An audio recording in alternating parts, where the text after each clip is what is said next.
นั่งอยู่ทางนี้แหละเพิ่นก็จังใดก็แล้วแต่ว่าผู้ใดอยากทำบุญนะพี่น้องไอ้เนาะเลยนมัสการเด้อหลวงพ่อเด้อสบายดีวัดจุกทุกคนเด้อทางนี้น้องชายละครับวันนั้นโดยนั่งอยู่รุ่มนี่แหละเฮาบ่กล้านั่งทำกันก็เพิ่นน่ะโดยขึ้นรถเละเพิ่นเอามะพร้าวภาคพี่น้องเอ้ยนะมะพร้าวโอ้ยยากนำเพิ่นเนาะมะพร้าวหลวงพ่อบ่ภาคอันนี้โอ้ยมีอันนั้นภาคถูกมีแต่ของธรรมชาตินี่แหละโดยผมขอบใจหลายๆพี่น้องเอ้ยเนาะให้เสียสิให้หลวงพ่อเพิ่นเว้าว่าขาดเรืออีหยังแน่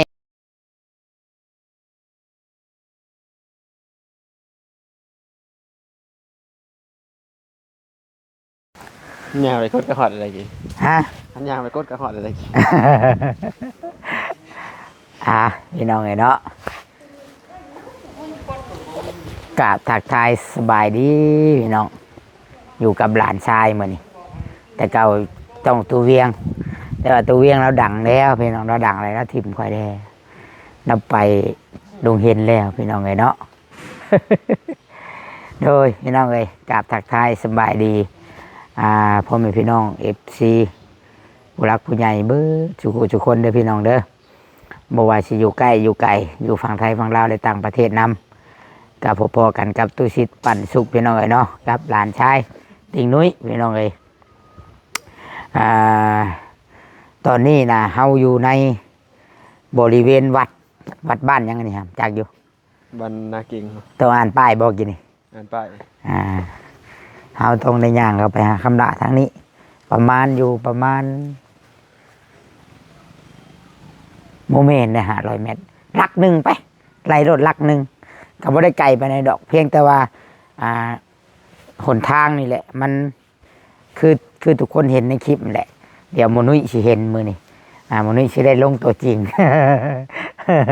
มันเป็นแบบว่าทางไปหน้าแหละทางไปหน้าแบบบ้านเฮาแหละแบบหน้าไม่เท่าแหละแบบประมาณแบบซ้ำนั่นแหละเนาะหน้าไปหน้าตัวยุ่งนั่นแหละแต่ว่าดินเป็นดินทรายได้เป็นดินทรายโลมก็รถใหญ่เฮาสิเข้าบ่ได้นี่เวลารถไปน้ำตกมันโลมลงรถมันเป็นน้ำออกบ่อทางพื้นพวกเอาคอยย่างไปแต่ว่าแดดแล้วไหมพี่น้อง2 มื้อเลยก้าว่าแดดประมาณ3 มื้อ4 มื้อนี่สิเข้าไปได้อยู่แต่ตอนนี้นั้น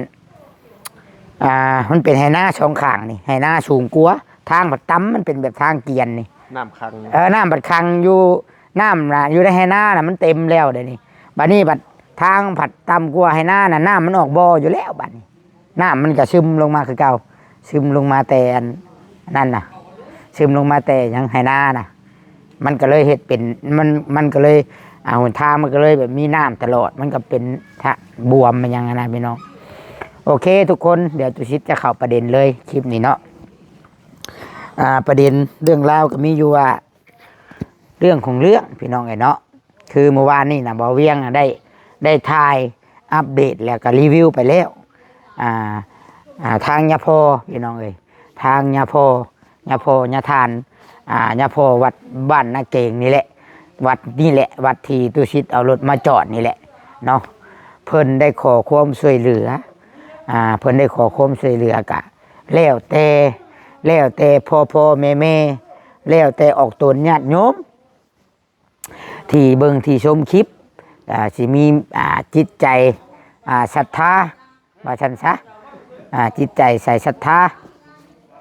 เลื่อมใสน้ำศาสนาอยากช่วยเนาะนั่นก็คือซิมภาษาไทยเพิ่นเอิ้นโบสถ์บ่ครับโบสถ์เนาะโบสถ์ภาษาไทยโบสถ์บ่อนเฮาไว้พระใหญ่บ่อนเฮาบ่อนเพิ่นเวลาเพิ่นปฏิบัติธรรมกลางคืนมาน่ะบ่กลางคืนมาเนี่ยเพิ่นจำศีลนั่นแหละเนาะปฏิบัติธรรมเพิ่นสวดภาวนาแหละยามตอนสิแจ้งเนาะ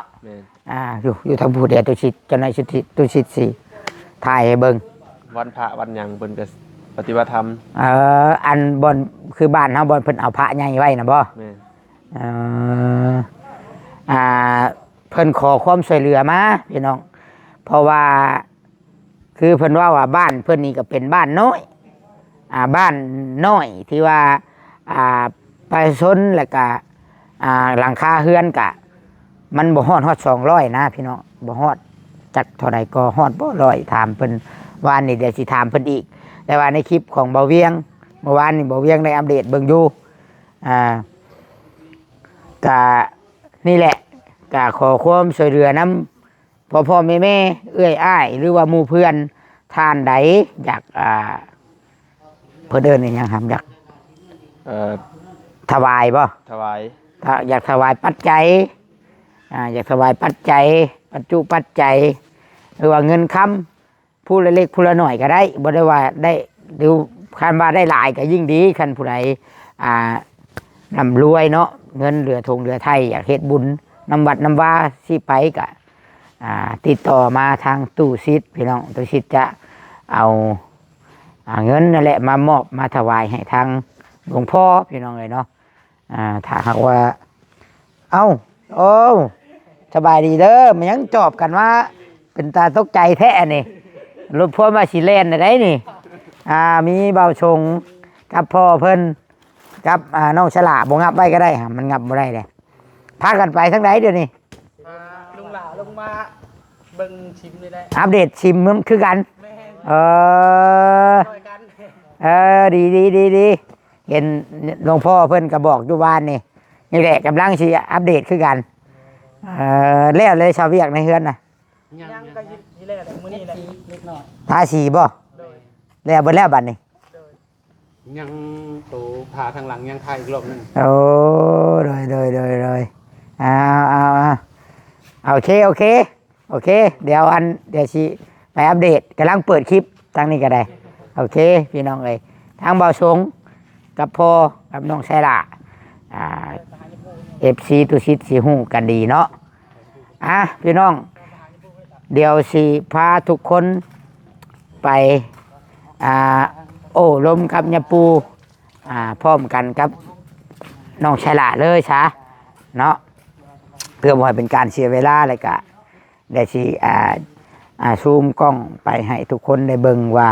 ซิมนะมันได้ฮอดสำใดเพราะว่าเขาสิซูมเอาพี่น้องเพราะว่าถ้าเขาสิย่างเข้าไปนะมันบ่ได้นะครับมันเละบ่ได้มันบวมน้ำแน่มันต่ำเดินนะมันบวมเบิดน้ำนะมันมีแต่หญ้าอมน้ำเนาะโอเคพี่น้องไปเพื่ออันนั้นก็ได้สิให้ลานเป็นมือกล้องเลยได้บาทนี้พี่น้องเอ้ยไปพี่น้องพี่แหละทาง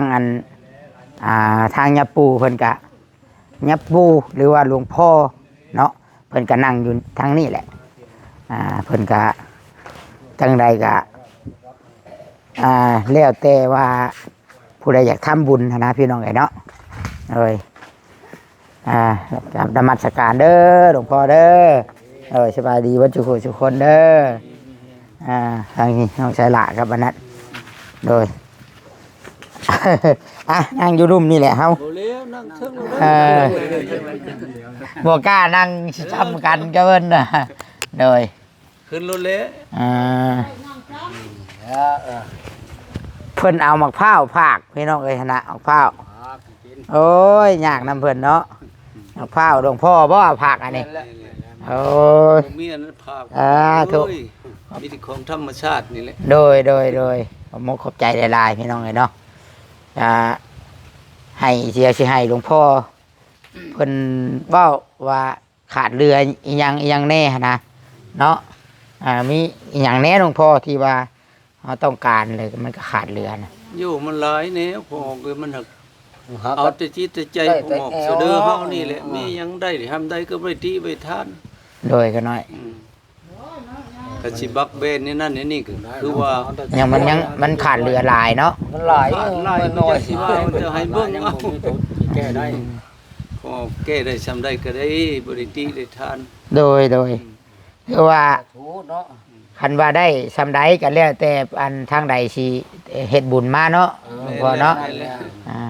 คิดว่านั่นแหละ ก็สิว่าบักแบนคือพูดตัวนั้นก็ขาดหลายแนวแล้วพอออกช่วยได้ซำใดเฮ็ดสาธุ โดยขน้อยโดย จ้ะ และอันบัตรคันสมมุติว่าได้งบได้หยังมานี่ บัตรเพิ่นสิเฮ็ดนี่จนเท่าผลเบิดพุ่นบ่ยามแรงพุ่นบ่ ผลเบิดนี่แหละผลเบิดแต่ตัดเข้าแล้วเนาะแล้วมันได้ลูก เข้าขึ้นเหล้าเนาะ แม่น ตัวนั้นแล้ว ต่ออีก เพราะว่ามันไกลคนลังทุกข์อยู่บ้านแม่ทุกก็มีนะ คนมันอยู่ไกลเลยนี่บ่มีคนหุบบ้านนะ โดยขน้อยโดยเข้าใจยามเวียกน้ำนี่เนาะ แม่นเลย ยามให้ยามนาได้เฮาเซาให้เซาหน้าได้พี่น้อง กันบ่ใส่ตนนั้นโยมมารอแล้วถ้ามันแล้วทั่วจะได้ถ้ามา ขอไว้ นี่ ก่อนสำหรับยามนั้นมาช่วยก็ขอไว้แล้ว โดยแต่อันทางบ้านเฮานี่ก็แต่ละปีก็เก็บกันอยู่แล้วบ่แต่ละปี โอ้ยก็ยะเลย ยะ เก็บก็คือว่าวันนี้ซำได้ซำนี้ สำหรับจากนี้นี่แหละ โดย เขาขึ้นเมืองเพิ่นก็เล่าแล้วมีแต่เก็บระดมกันเขาแล้วก็ ผู้ชิปก็ว่าแล้ว สิให้จักสอบผู้หนึงลังโคตรคู่ก็เพิ่น2สอบเป็นสอบลังโคก็เรือนละสอบลังโคบ่มีกับเงินบ่น่ะ โอ้แต่ว่า ถวายมาเป็นข้าวก็มี แม่น ข้าวแล้วก็เฮาไปแปลงเป็นเงินนั่นแหละพี่น้องเอ้ย นั่นแหละ ยามข้าวขึ้นเหล้าก็หรือว่าบางเฮือนเดี๋ยวมีเงินก็เอาเงินถวาย มันเข้าบ่มีเลย แล้วก็มารวมกัน รวมกันแล้วก็ซื้ออุปกรณ์การสร้างแล้วก็มาต่อเติมไปเรื่อย นั่นแหละ ๆและแต่ละปีนี่ก็มีทั้ง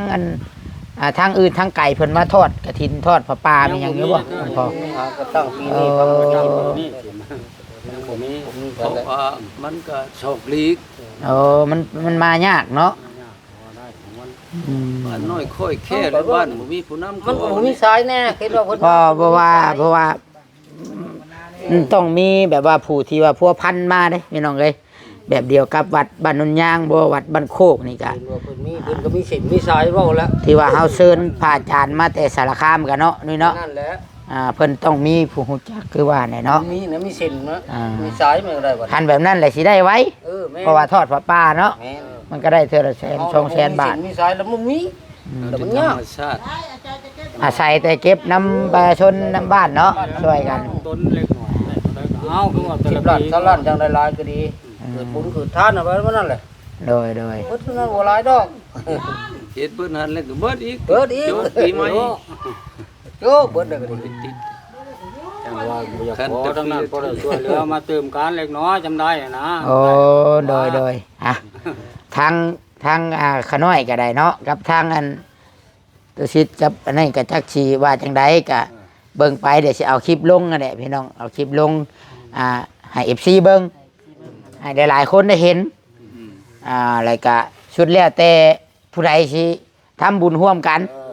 เนาะก็ขอให้FC พิจารณานํกันนั่นแหละพี่น้องเอ้ยถ้าผู้ใดอยากทำบุญกับวัดว่าเนาะอยากกันช่วยเหลือบำรุงศาสนาเพิ่นเอิ้นนะพี่น้องรักษาไว้หั่นนะก็ติดต่อประสานงานมาพี่น้องเอ้ยเนาะก็สิเอามามอบให้ทางหลวงพ่อนี่แหละพี่น้องเอ้ยเนาะบ่ขาดตกบกพร่องดอกพี่น้องเอ้ย จ้ะ โดย สาธุเฮงดีพอเว้าให้ดีใจว่านั่นก็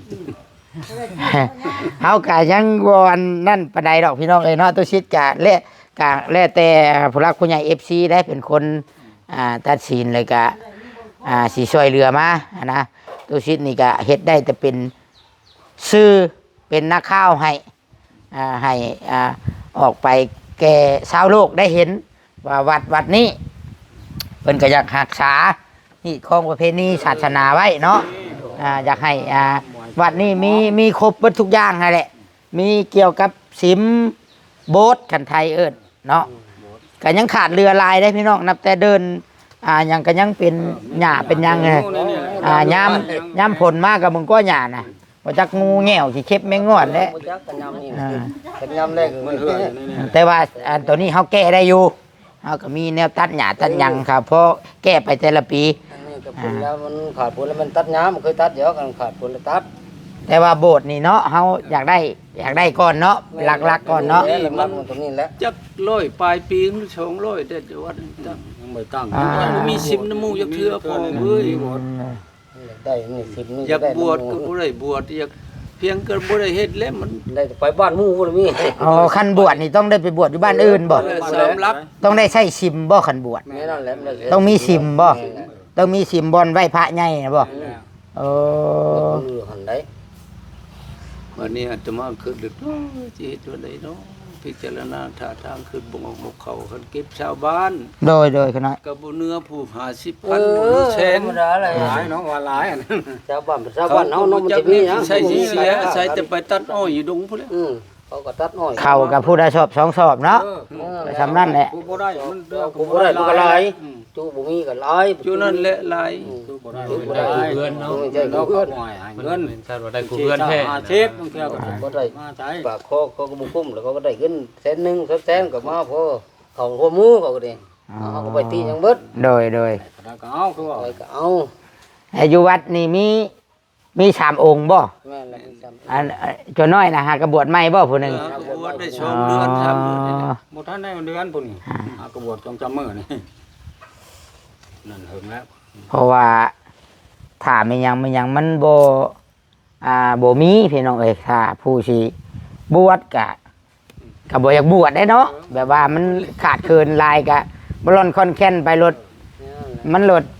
สิรักษาไว้ก็ยากได้พี่น้องเอ้ยผู้ใดก็อยากบวชแต่วัดอยู่ในเมืองเพราะว่า